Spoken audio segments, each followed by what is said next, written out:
고대 일본의 발전 부분 살펴볼 건데 교과서 43쪽 부분이야. 일본이 이제 일본에 가장 처음에 사람이 살던 시기부터 그 뒤로 음, 이제 권력자들이 등장하고 권력자들 중에서 가장 그 강력한 세력이 대왕이 되는데 대왕이 천황이 되고 그 천황의 권력이 점차 약화되고 그 귀족들 세력이 강해지는 그 시대까지 우리가 살펴볼 거야.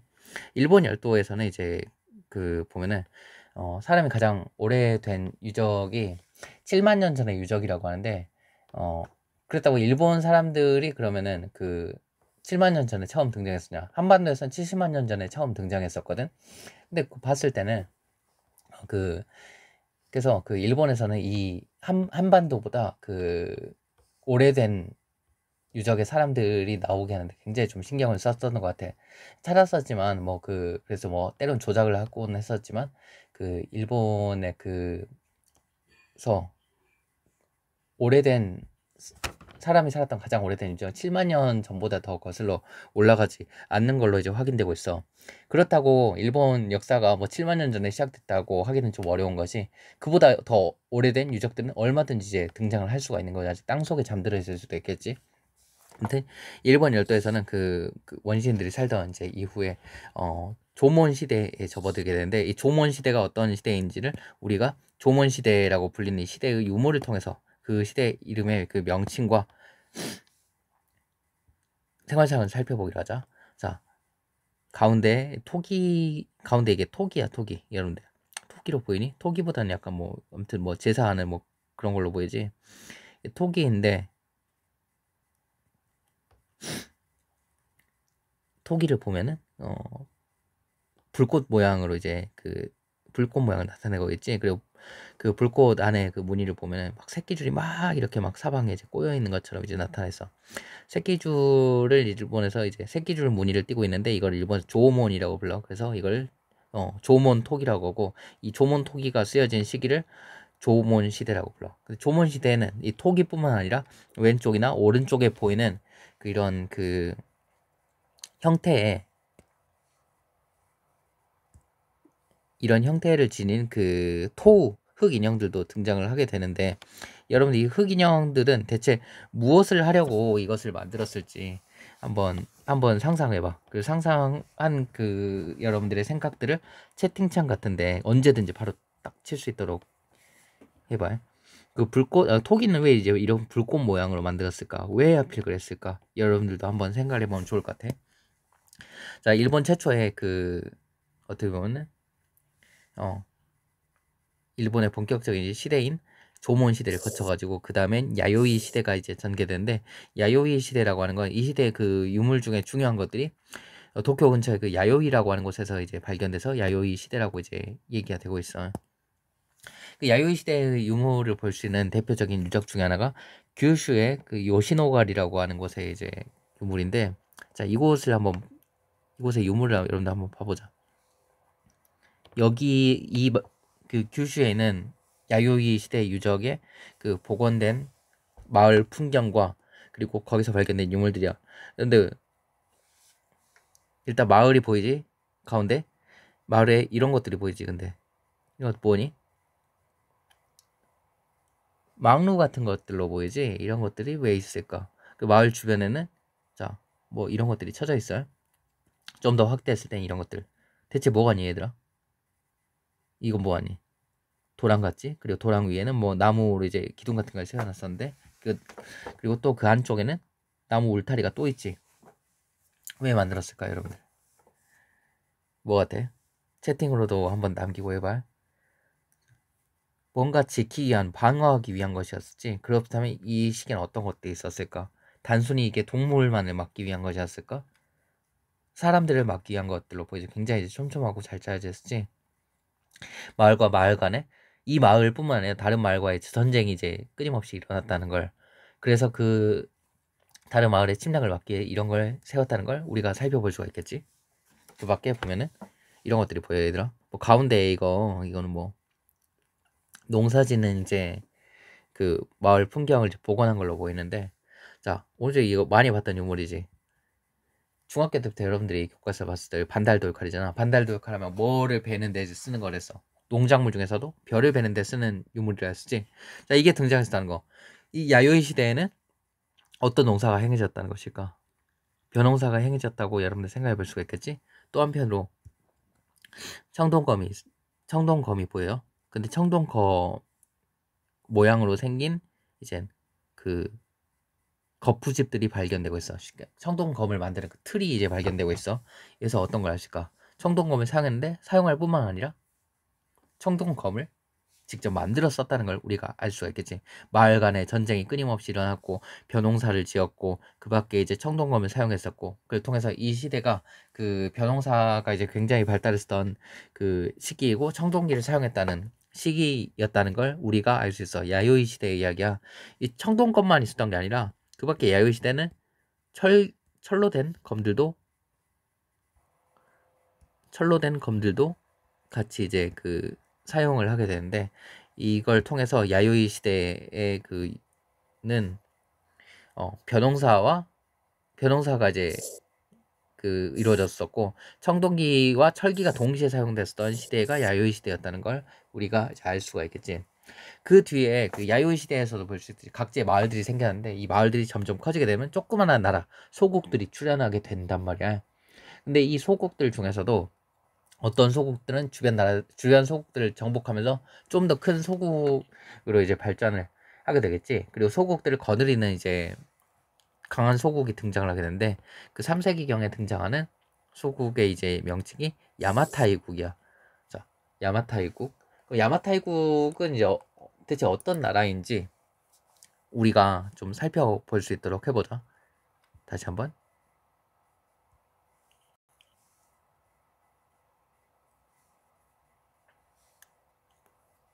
자, 이 기록을 통해서 뭘 할 수 있는지 봐보자. 자, 야마타이국에 관한 기록이야. 그 야마타이국에 관한 기록인데 야마타이 말고도 수많은 외국들의 이제 이야기가 있어. 삼국지라고 하는 역사책 들어봤지? 이 삼국지의 기록이야.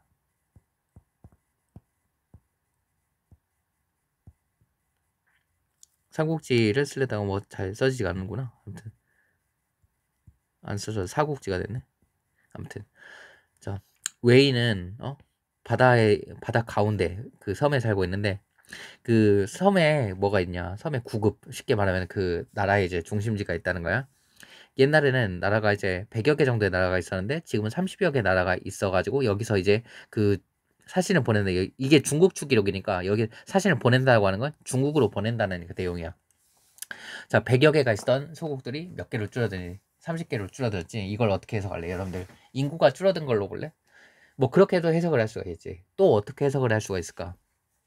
100여 개의 조그만한 나라들이 30여 개의 좀 더 큰 나라들로 서로 이제 통폐합됐다고 해야 될까? 어떻게 작은 나라들을 몇 개씩 집어삼킨 그 나라들이 이제 생겨나고 그 나라들이 여러 개씩 이제 있어가지고 100여 개 나라들이 30여 개의 나라들로 조금 더 합쳐지는 그 상황이 나타나고 있다고도 볼 수가 있겠지.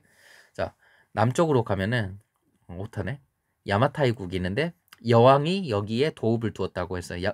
야마타이국에 여왕이 있다는 거야.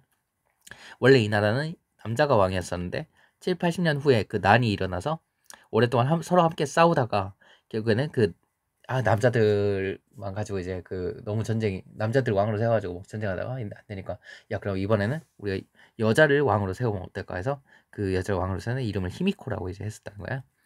히미코는 이제 보면은 술법을 써가지고 어떻게 보면 약간 좀 뭐 신비한 제사 같은 걸 지내는데 뭐 아무튼 화려하게 했었겠지. 그런 걸 통해 가지고 사람들이 미혹했었다고 했는데 나이가 들었는데 남편 없고 대신에 이제 그 자기 남동생이 있어가지고 나라 다스리는 걸 도왔다고 그래. 자, 그럼 나라를 다스리는 데는 뭐 여자 혼자서 다스리지 않고 어떻게 보면 남자가 끼어들고 있지. 네, 그냥 얼굴을 본 사람이 이제 굉장히 드물었다 그래. 지금도 어떻게 보면은 여러분 그 막 영국 여왕 같은 경우는 언론에 많이 노출되고 하지만 옛날 그 사극 같은 데 보면 어떠냐, 그 여왕 같은 사람들이라든지 아니면은 그 밖에 이제 그 대비나 뭐 왕비 등은 뭐 그 쉽게 말하면 블라인드라고 하지, 주령 같은 걸 쫙 내려가지고 그 얼굴 안 보이게 하면서 그 뒤에서 정치하고 했잖아, 말하고 해. 자, 그녀를 본 사람 드물었고 계집종 1000명, 여자종 1000명 정도한테 이제 히미코를 시중 들게 했었다고 하는 거야. 그 뒤에는 남자 한 명이 그 음식을 나르고 말을 전달하러 이제 히미코의 거처에 드나들었는데, 이 히미코 사는 궁전에는 누각, 쉽게 말해 높은 집과 그 성책, 그 나무 울타리를 굉장히 엄하게 설치하고 늘 항상 병사들이 지켰다고 나와 있지. 히미코가 어떤 곳에서 살 수 있는지 알 수 있고, 이곳이 이제 왕궁이었다는 걸 우리가 이제 기록을 통해서 알 수가 있어. 그 밖에 또 어떤 것들을 알 수 있니, 여러분들? 이 기록을 통해서 야마타이 국과 히미코에 관해서 여러분들이 한번 이제 스스로 생각해 볼 수 있도록 해봐. 이 30여 개 국이 있는데, 이 국을 다스리는 여왕인 히미코의 활동, 히미코가 어떻게 나라를 다스렸는지 등등등이 나와 있었지. 자, 그 뒤에는 어떤 야마타이 국이 쉽게 말하면은 하나의 강력한 왕국이라면 소국 연합체라고 하는 거야. 여러 조그마한 나라들이 있는데 그 나라들을 거느리는 더 큰 나라가 있었다는 거야. 뭐 한반도에 보면은 이제 비슷한 여러 그 연맹 왕국들이 있었는데 뭐 그런 거라고 이제 생각을 해보면 되겠지. 자, 그러다가 이제 4세기 초에는 뭐가 등장을 하게 되냐? 일본 최초의 통일 세력인 야마토 정권 이제 등장을 하게 돼. 3세기 말 4세기 초에 야마토 정권. 자, 야마타이 국 다음에 이제 야마토 정권이지. 이 두 개가 같은 관련을 가지고 있다고 이제 얘기가 되고 있는데 어떤 관련을 지니고 있는지는 정확히 이제 밝혀지지 않아서 이제 확실하게 알기는 조금 어려운 상황이야. 자, 통일 세력이라고 하는 거는 그 이전에는 여러 나라들이 그냥 서로 느슨하게 좀 연합해 있는 상태였다면은 이제는 굉장히 그 여러 나라들이 아예 그냥 하나의 나라로 합쳐진 거대한 정권이 이제 생겨났다는 거지. 자, 그리고 그 사이에서 정복 전쟁이 굉장히 끊임없이 일어났다는 것인데 보면은 야마토 정권 이제 성립되는데 이 야마토 정권 시기에 보면은 굉장히 특이한 형태의 그 유물 유적들을 볼 수가 있어. 자, 이런 교과서 오른쪽에 보면은 일본 최대의 무덤 다이센 고분이라고 하는 곳이 있지. 오사카 근처에 사카이라고 하는 그 도시가 있는데 이 도시에 보면은 그 무덤이 있단 말이야. 자, 주변에 약간 그 거대한 숲 같은 게 보이지. 그 주변에 마을이 펼쳐져 있고 그리고 보면은 앞은 네모나고 뒤는 동그란 모양을 띠고 있지. 그래서 이걸 전방 후원분이라고도 이제 부르는데 그거 관련해 가지고 좀 PPT를 한번 봐보자. 자, 다이생 고분의 이제 모습이야. 어때? 주변에 보면은 굉장히 논밭이 이제 많이 주변에 이제 마을이 굉장히 많이 펼쳐져 있는데 그 마을의 규모에 비해서 어때? 어마어마하게 이제 커다란 무덤이지. 이게 뭐 이 거대한 규모의 무덤에는 누가 묻혔을까, 얘들아? 어떤 사람이 묻혔을 거 아니? 그리고 이 무덤에서는 여기 이제 흑인형들 이제 보이지? 그 뭐지? 그래. 그 교무실에 보면은 내 선생님이 쓰고 있는 장식장 근처에도 이 그 유물들 몇 개의 모형들을 놔뒀었는데 이거는 이제 그 여러분들 그냥 참고상으로 말하도 한의화라고 하는 이제 흑 인형들이야. 이런 것들이 무덤 주위에서 굉장히 많이 발견이 돼. 뭐 무사의 모습을 띈 것도 보이고 말의 무덤을 이제 한 그 인형도 보이고 알 수 없는 형태로 이제 그 머리를 긁적이는 듯한 이제 인형과 여자의 모습을 한 이제 인형도 보이지. 자, 이 고분의 규모와 유물의 형태로부터 이제 무엇을 알 수 있을까?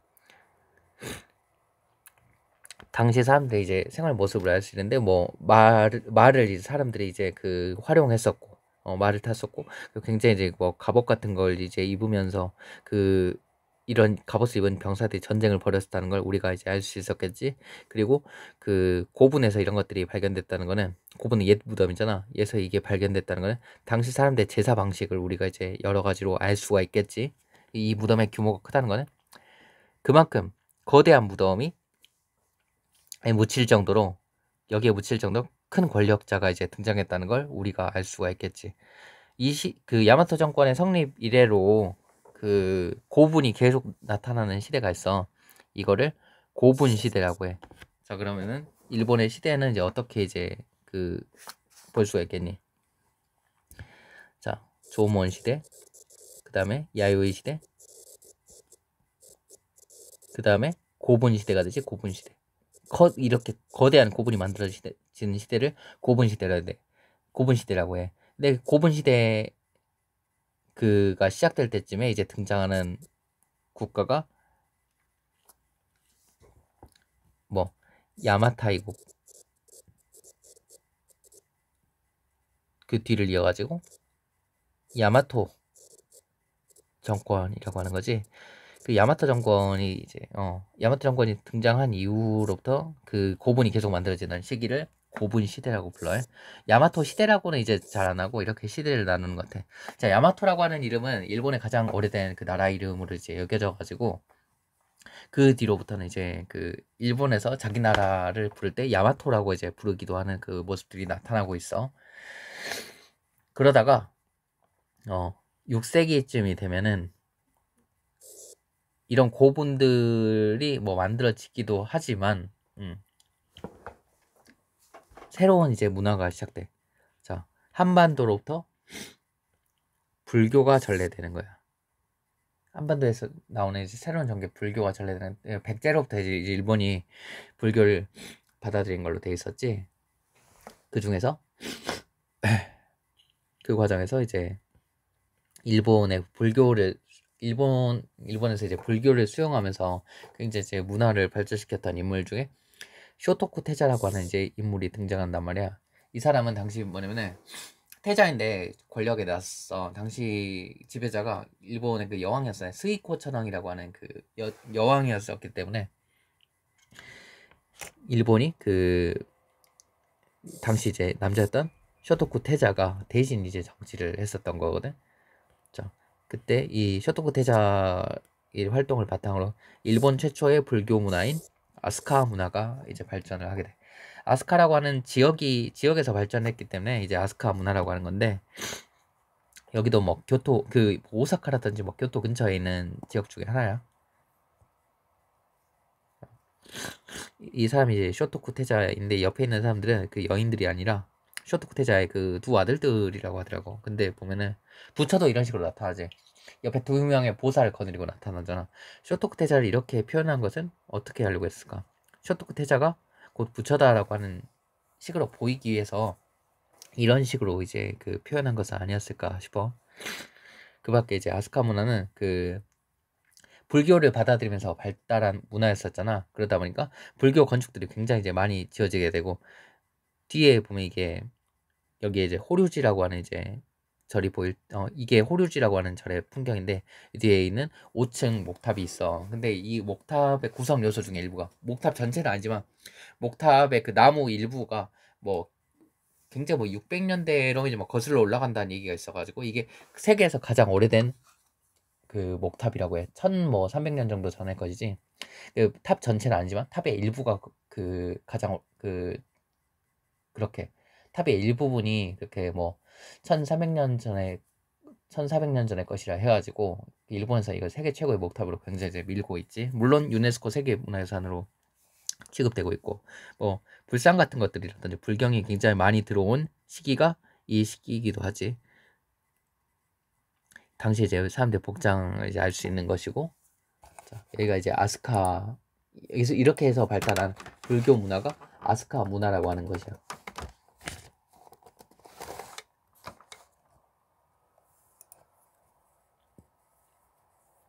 그리고 아스카 문화가 발달하던 시대를 이제 잠깐 이제 뭐라고 부르냐, 우리가 아스카 시대라고 부르는데,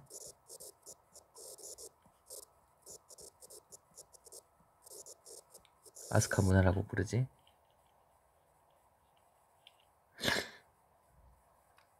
근데 일단 한반도로부터 이제 불교를 받아들이고, 어떻게 보면 일본에서 이제 그 끊임없이 이제 그 개혁이 일어나던 일본에서 끊임없이 이제 문화 발전이 일어나는 시기가 아스카 시대였었어. 근데 이때는 누가 이제 권력을 지니고 있었냐면은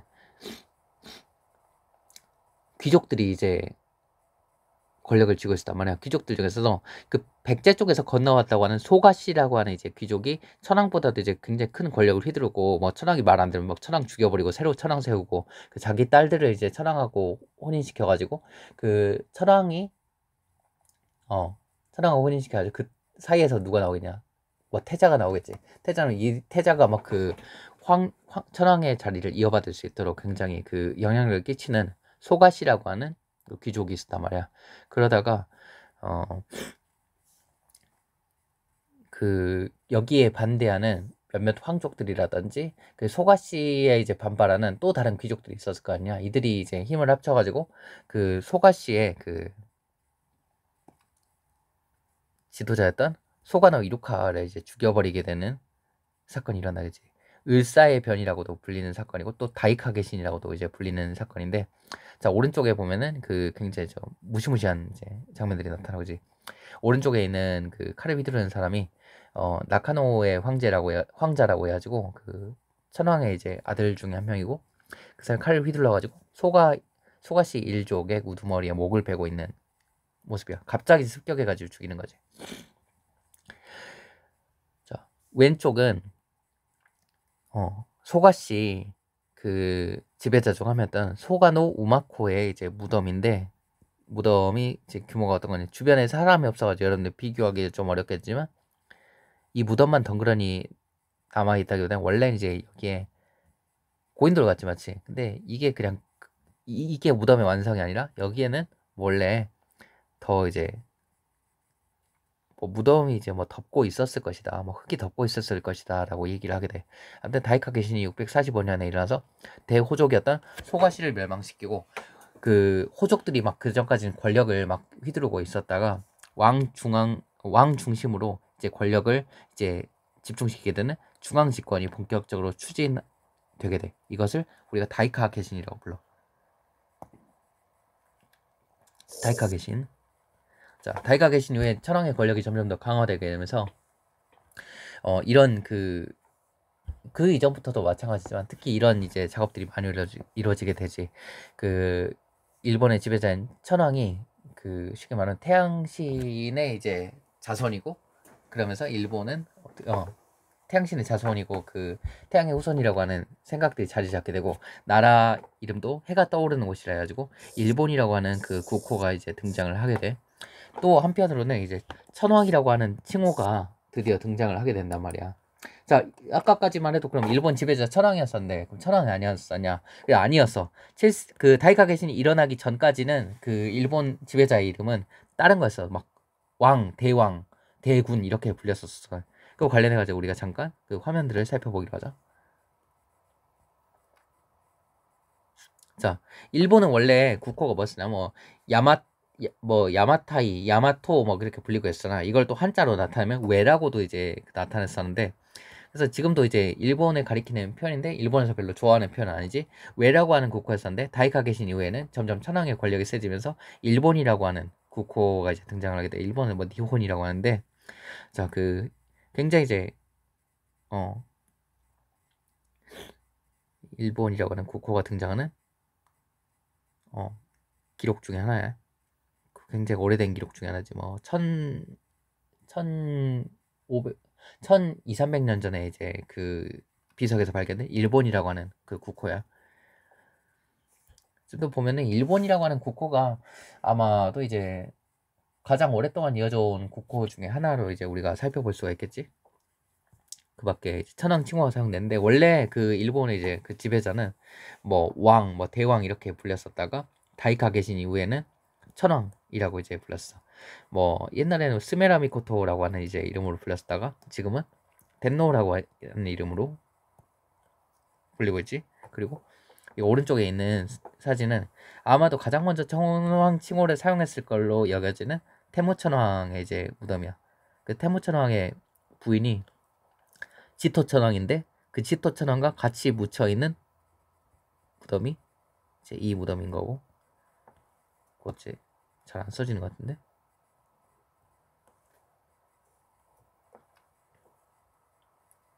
그 부부가, 남편이 죽은 다음에 그 아내가 나중에 이제 또 천황이 된 거야. 그래서 이제 부부 합장 등으로 이제 만들어진 게 덴무지토 천황릉이지.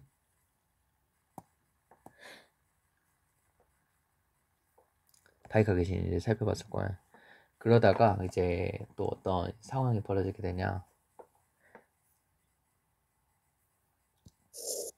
천황의 그 권력이 점점 더 세지던 과정에서 그 이때 일본이 모델로 삼았던 게 황제 권력이 굉장히 셌었고 나라가 발전하던 당나라였단 말이야. 그래서 당나라를 모방해가지고 수도도 새롭게 만들고 그 천황의 권력도 점점 더 강화되게 되는데, 이 시대에 수도를 일본에 그 나라라고 하는 곳이 있어. 나라라고 하는 곳에 이제 새로운 수도를 두게 됐단 말이야. 헤이조쿄라고 해가지고. 그래서 수도를 옮기게 되는데, 이 8세기 초부터 약 100년간을 나라 시대라고 불러. 나라 시대. 나라의 수도를 뒀던 시대. 자, 나라 시대의 잠깐 보자면 이게 나라 나라 시대의 수도였던 그 헤이조쿄가 있었던 곳이 이곳인데, 지금 보면은 그 고분들이 굉장히 많이 남아있지, 얘들아. 그러면서 여기 보면은 이 지역 보이나? 여기 잠깐만.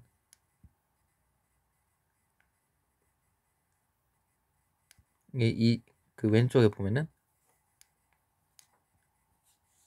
뭐지?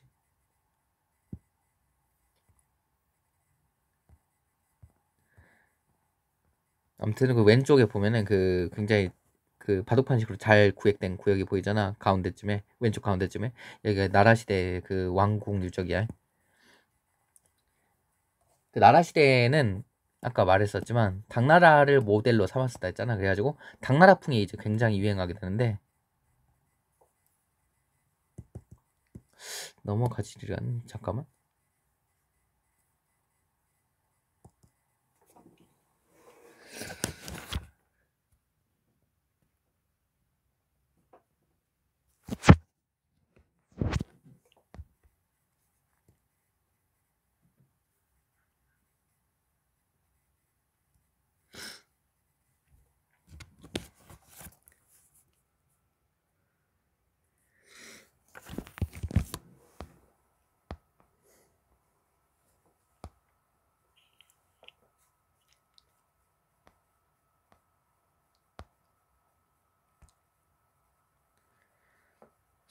나라 시대는 당나라풍의 이제 그 문화가 굉장히 유행하게 돼.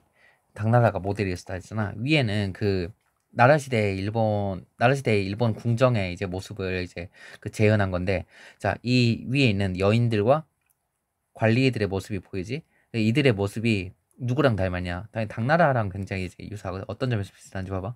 보면은 밑에가 이제 당나라 관리들과 그 여인들의 모습이고, 위에가 이제 일본 관리와 여인들의 이제 궁녀들의 모습인데, 굉장히 닮아 있다고 이제 느낄 수가 있을 거야.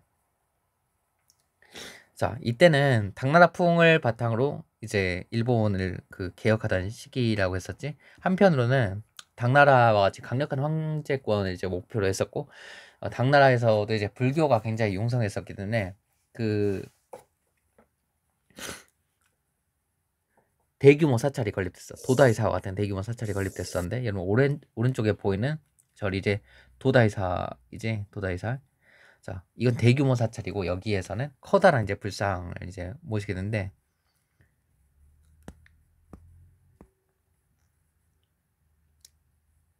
보면은 왼쪽 이제 도다이사고, 오른쪽이 이제 도다이사에 있는 대불의 이제 모습인데, 이 불상 같은 경우에 손가락 하나가 사람 크기 정도 하나 정도 된다고 해요. 굉장히 이제 거대한 규모의 이제 불상이니까, 여러분들도 혹시 이제 나라 지역을 여행하게 된다면 꼭 가볼 수 있도록 하고, 이러한 거대한 불상과 이제 절은 왜 세워졌냐? 천황의 그 장수라든지 천황의 뭐 건강을 비는 용도로 이제 만들어진 게 이런 이제 절이란 말이야. 근데 당연히 천황의 권력이 이 절의 규모만큼이나 이제 거대했음을 우리가 이제 살펴볼 수 있는 거지. 일본 국내에서. 그 밖에 이제 당나라처럼 이제 나라를 바꾸는 게 이제 목표였었으니까, 당나라의 유학생들이라는 사절을 굉장히 많이 보내는데, 당나라에 보냈던 사절 당나라에 파견한 사신, 그리고 신라에도 사신들을 많이 보냈는데, 견신라사를 이제 보내게 됐었지. 물론 견신라사보다는 견당사를 일본에서 좀 더 중요하게 이제 쳤었지만, 그 밖에 이제 어떤 것들이 이제 만들어지게 되냐? 천황 권력이 이제 강력해지잖아. 그 과정에서 천황의 권위를 좀 더 높일 수 있는 옛 기록들을 모아가지고, 이제 천황이 이제 뭐 이렇게 이제 신의 자손으로 내려왔고, 굉장히 신성한 존재다라고 하는 것을 쓴 역사책이 있는데, 고사기와 일본서기라고 하는 책들이 이때 나라 시대 때 이제 등장을 하게 돼. 또 한편으로는 일본에서 가장 오래된 그 문학 작품 중에 하나인데 옛 천황 천황 같은 인물들 것도 있지만 그냥 뭐 백성들이라든지 수많은 사람들의 그 시를 모은 만엽집, 일본어로 만요슈라고 하는 게 이제 그 편찬되게 돼. 여러 사람들의 글을 모았다 해서 만엽집이라고 이제 얘기를 하고 있어. 여기까지가 나라 시대의 이야기였단 말이야. 나라 시대. 우리나라 할 때 그 나라가 아니야. 일본어로 나라라는 거지.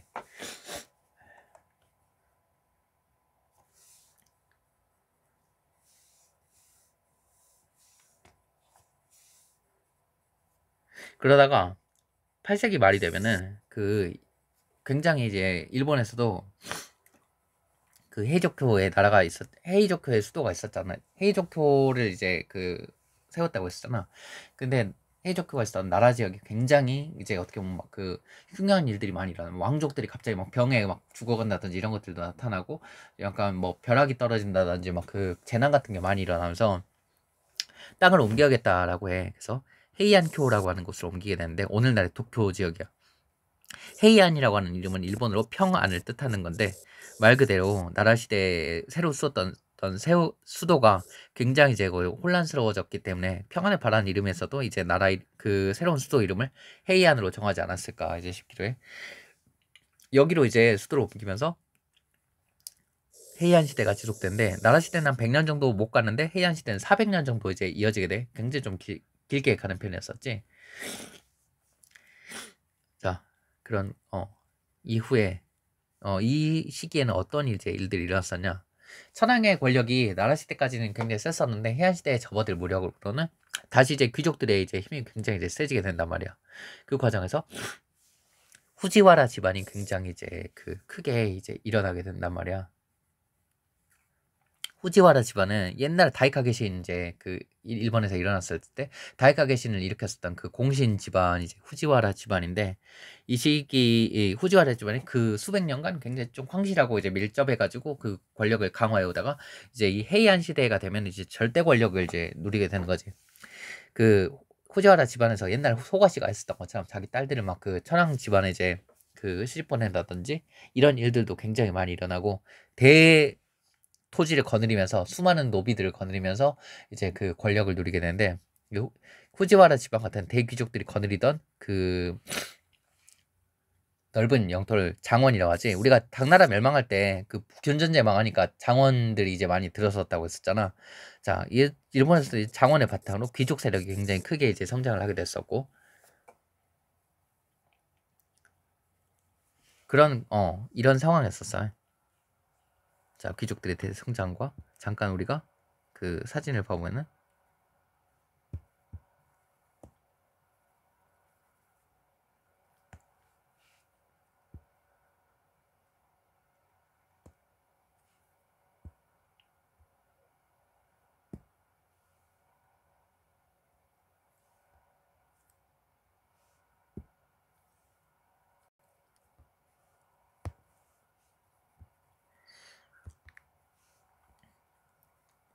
자, 뭐 잠깐 여러분들 그 화면이 잘 보일래나 보이지 않을래나 모르겠는데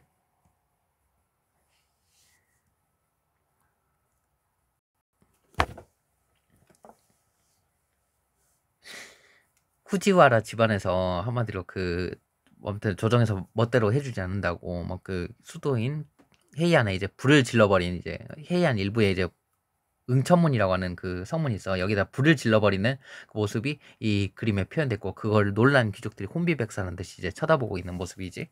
굉장히 오래된 그림 중에 하나인데 후지와라 집안에서 이제 이렇게 이런 그 어떻게 보면 이런 짓까지 할 수 있을 정도로 굉장히 권력이 크게 성장했었다는 걸 우리가 이제 살펴볼 수가 있겠지. 그 이 시기에는 특징이 뭐냐? 8세기 말에 이제 8세기 말에 이제 일본이 수도를 해양교로 옮겼었다고 했잖아. 8세기 말이면 언제쯤이냐? 700년대 794년쯤이거든. 이때인데 알록산의 날이 750년대에서 760년대까지 일어났잖아. 안사의 난이 그 난 이후의 상황이었어. 당나라가 망해가는 상황이었지. 특히나 이제 9세기 말이 되면은 당나라가 황소의 난을 겪게 되면서 이제 더욱 무너지게 되고 그 상황에서 일본은 어떻게 하냐? 자, 견당사 더 이상 이제 당나라에서 건질 것도 없는데 견당사를 폐지합시다.